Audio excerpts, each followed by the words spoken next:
You know, when you review the game from Saturday, there's lots of positives we could take out of the game on both sides of the ball.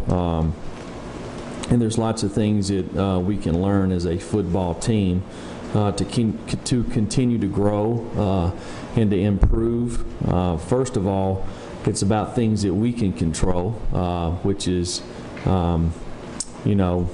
assignment, alignment, stance, technique, how we finish.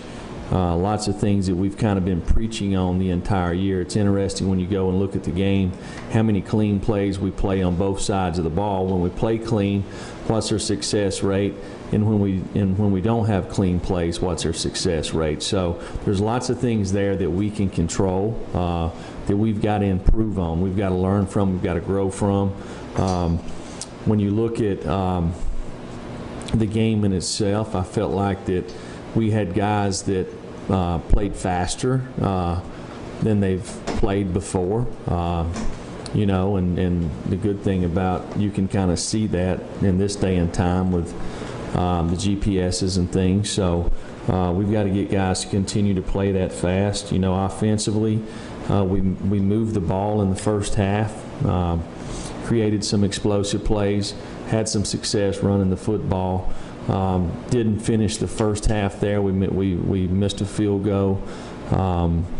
Second half we probably missed some plays there that we wished we had back, but we've got to fix that and put some drives together. We turned the ball over 2 times in the second half that hurt us, and then finished the game there in the red area kind of at the end of the game, and didn't get the ball in the end zone. Defensively, just way too many yards after contact. Too many loose plays. We've got to be able to generate pass rush.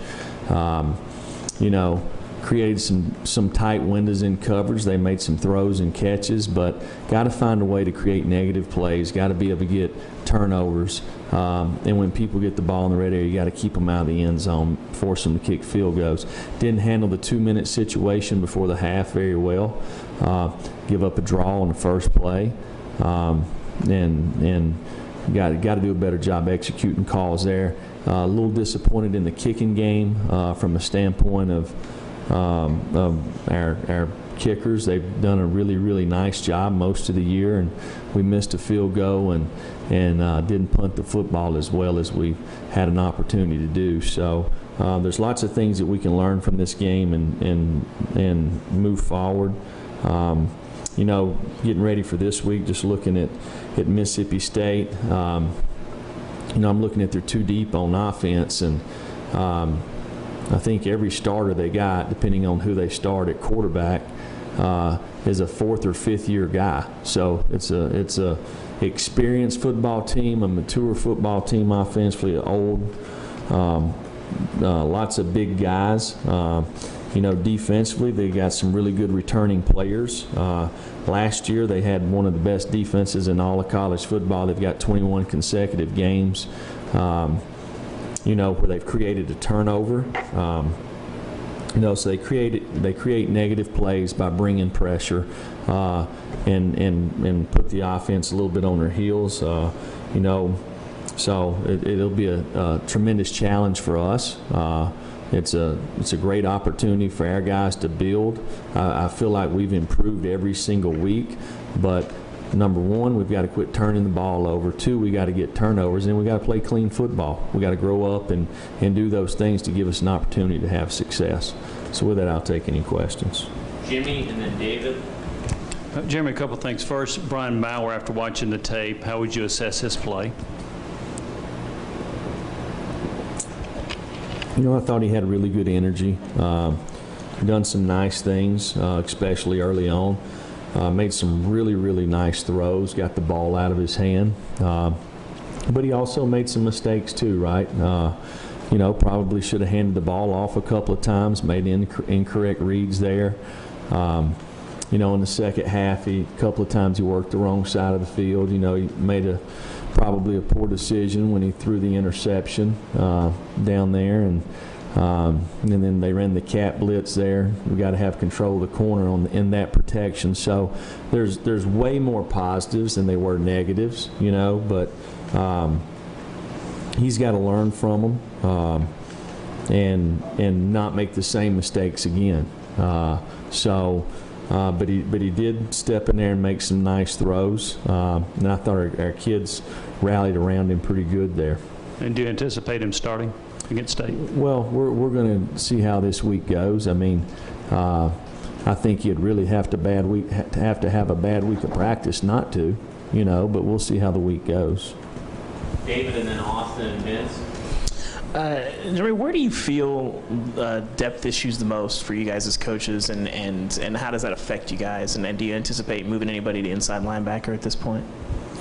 Well, there's several positions that we probably lack depth, and not necessarily just in numbers, just in experience, right? Got some younger guys there that hadn't had an opportunity to play, but there's several positions, and it's really what happens is, like Alante Taylor gets a hip flexor that he's kind of had bothering him for a couple of weeks. Warren Burrell turns his ankle on Wednesday, and you got guys that play on the kickoff cover team or the punt return team, the punt team, and now they're out. So it forces guys like Jawan Jennings or Josh Palmer, people having to start doubling up, right? That's where it's kind of just sheer numbers hurts you a little bit there, and probably lessens some of the reps that you take at practice. Austin and Vince. Coach, you talk about the struggle in the King game on Saturday.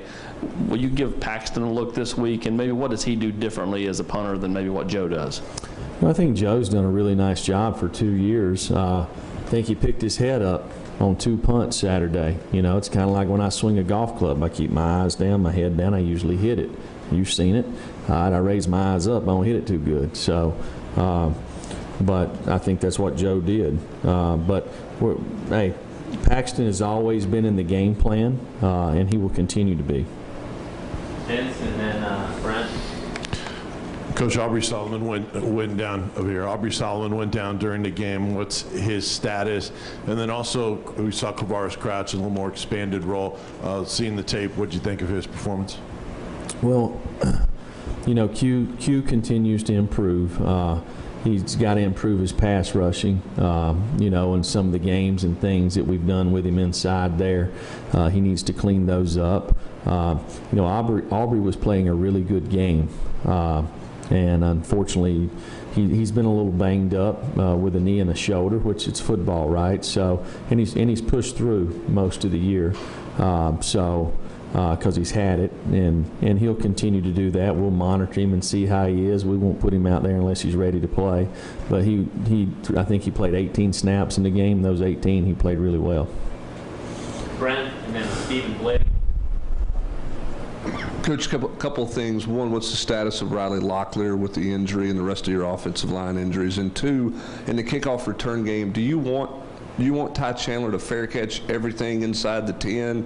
Is that his discretion? What are you looking for in the kickoff return if an opportunity presents itself to return the ball? Meaning the kick's not into the end zone. Right. Well, if you look, we have a couple of things we do. We study the kickers for the other team. What's their hang time? For example, this last week, Rodrigo, I guess maybe by now he's probably kicked over 95% of his balls in the end zone, right? So the ones that he don't, okay, what's the hang time? Okay, and then you look and see where the opposing coverage team, where they at when you catch the ball. Well, if these guys are on the 22-yard line and you catch the ball on the 1, your chances of getting it back to the 25 are probably slim.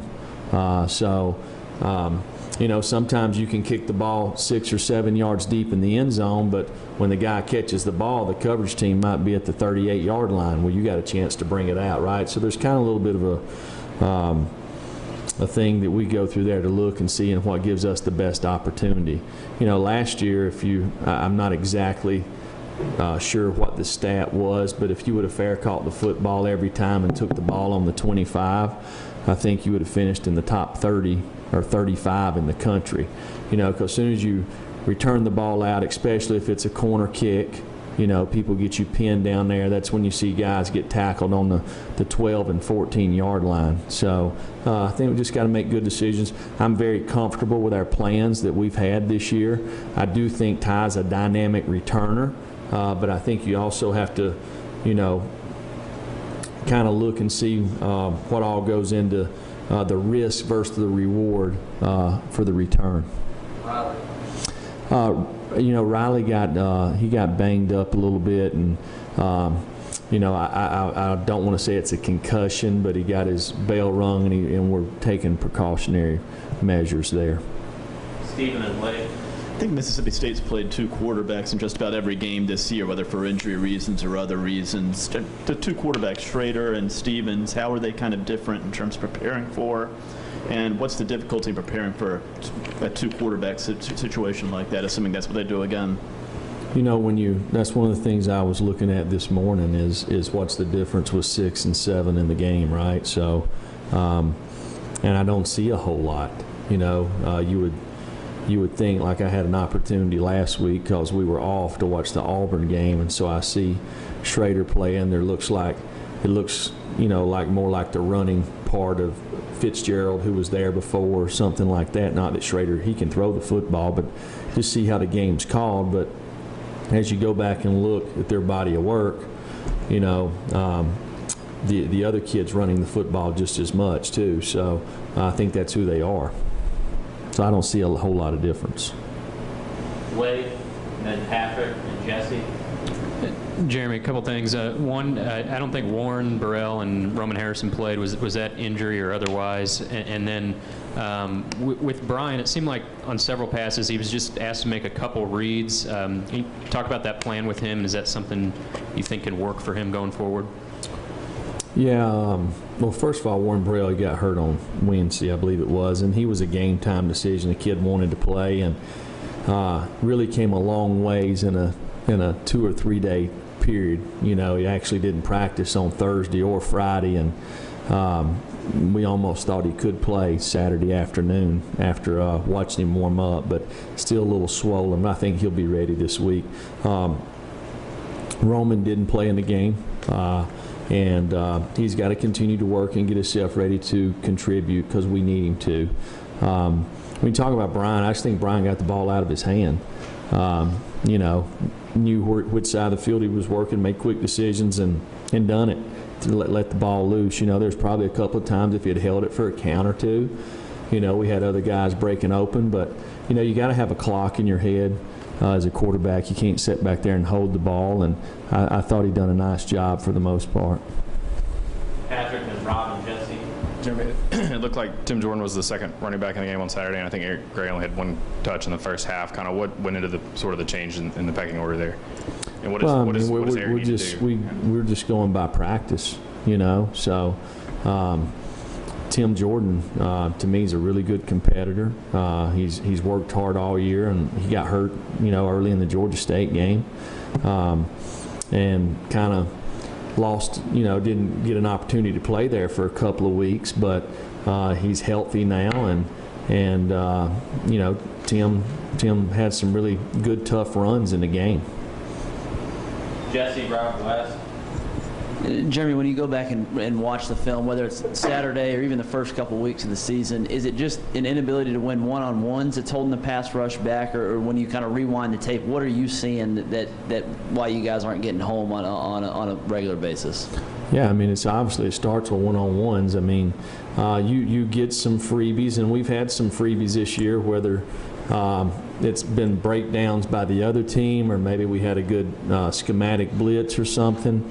We had one Saturday where we were going to get home, and they were in motion, right, when Sean Schamberger come off the head of the slot there. Sometimes you get those, but the number one thing for a defensive lineman, DN, linebacker, defensive back is you got to win one-on-ones. If you can get one-on-one in pass rush, it's no different when you're out there trying to guard somebody, right? they're trying to keep you to get to the spot, get to the quarterback there. So we've got to win one-on-ones. Coach, you touched on this a little bit, but outside or inside linebacker specifically, it looked like Henry and Daniel might have played every snap on Saturday. How big of a priority is it to develop somebody behind them? Is anybody close? Yeah, I mean, we got to continue to develop some players there. But there's been lots of years that we played in games. I mean, one year we played in 104 snaps, and we had the same guys that played every snap. So, the guys are conditioned to do it. They'll be fine. I think one thing with Daniel's not as conditioned is maybe his knee a little bit. The practice, the wear and tear. You look over a grind of 7 weeks here. We got to get somebody in there to give him an opportunity to get his legs back under him, and it's probably hurt us a little bit in pass rush because before Daniel, hurt his knee, he was a guy that played our buck position, and he rushed on third down. So we've got to get him back to where he can do that again. Wes, then Jimmy. Jimmy, as you were sort of breaking down film of that game, it looked like maybe Georgia's outside pass rush got a lot better in the second half, or was more effective. Was anything changed there that they did at halftime, or did they just kind of sharpen up and figure out what y'all were doing? I think there was a little bit of them, probably a little more of us. I didn't see them call anything new in the second half that they didn't call in the first half.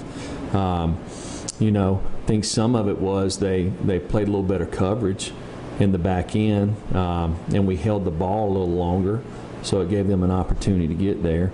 But I probably not. Jimmy, then David and Brian. Jeremy, I didn't see this, but I got calls about it, and there seemed to be some skirmish on the sideline with Will Friend and somebody else. Can you kind of address that or clear up maybe what happened? No, I don't think it was a Will Friend. I think it was some of our players. I didn't see it either, Jimmy, so I got told about it, and when I got told about it, I was fired up. I'm glad we got some passion around here that people want to do things the right way. So we need a few more of them, if you ask me. Last couple, David and Brent. David right here in the front. What are the things you're wanting to work with Brian about this week in practice and sort of shore up as you guys work with him this week? Well, it's the first game that we put a game plan in for him, right? He came in the Florida game. It's kind of the plan wasn't exactly directed for him, okay? Him and Jared are different. Him and JT are different. Just like all of us in this room are different. We all got strengths and weaknesses. So he made some really good decisions Saturday, okay? Made some really good plays. But there was some inconsistency there, just like everybody on our football team, that he's got to improve on. We probably need to we got to improve on some things, and the things that he done well, maybe we need to go to the next deal, right? And continue to create opportunities for him to have success. But I thought the guy stood in the pocket. I thought that for the most part he controlled the game. There's some parts there in the second half. You talk about inconsistencies. We get a couple of false starts, right? Well, he's got to be louder when he's under center, and he's got to be more direct when he's clapping his hands. So just little bitty things like that probably cost us a couple plays. We're 2nd and 1, now we're 2nd and 7, just because we don't clap our hands loud enough. So we've got to be consistent on our clap. Some of that is, hey, he's for the first time, he's kind of in the moment. He's seeing what the folks are doing in the back end. Is this backer coming? Do I need to do something here? Where's the safety at? And maybe forgot the most simplest thing is, having some force when he claps his hands, right? So there's lots of things to learn. Brent, final question. Coach, how do you become a better second-half football team? You guys have been outscored pretty handily in the second half this year. Is that just depth? What are you going to do to be a complete 60-minute football team? Well, I think it starts with execution. It'd be interesting to see exactly the turnover margin from halftime on. Saturday we were -2, and then we had one penalty where we've made some plays. It's one thing to get penalties, okay? It's another thing to get them when you're making positive plays, right? Two games in a row, we've got penalties for O-linemen being too aggressive, okay? Number one, we can't break the rules, but and we'll learn to stop when they blow the whistle, but first they got to blow a whistle so we can stop. But I am excited to see that we got guys up front that are trying to finish people and put people into the ground, okay? That's a long ways from where we first started 22 months ago, okay? We couldn't find 5 offensive linemen to go out there to practice. All right, so now we're starting to have to slow them down. That's a good thing, okay? We got to get some discipline to understand not to make some mistakes. But I would say, Brandon's probably turnovers, okay? Maybe depth, maybe execution, maybe maturity, the same plan that all of us have had wherever we've coached. You probably could have took a video and went in our locker room and went in Georgia's locker room. And the operations of the coaching staff are probably identical when it comes to coaching the players because we coach every play all the way through the game. But we've got to execute better in the second half and not turn the ball over. Thank you, Coach.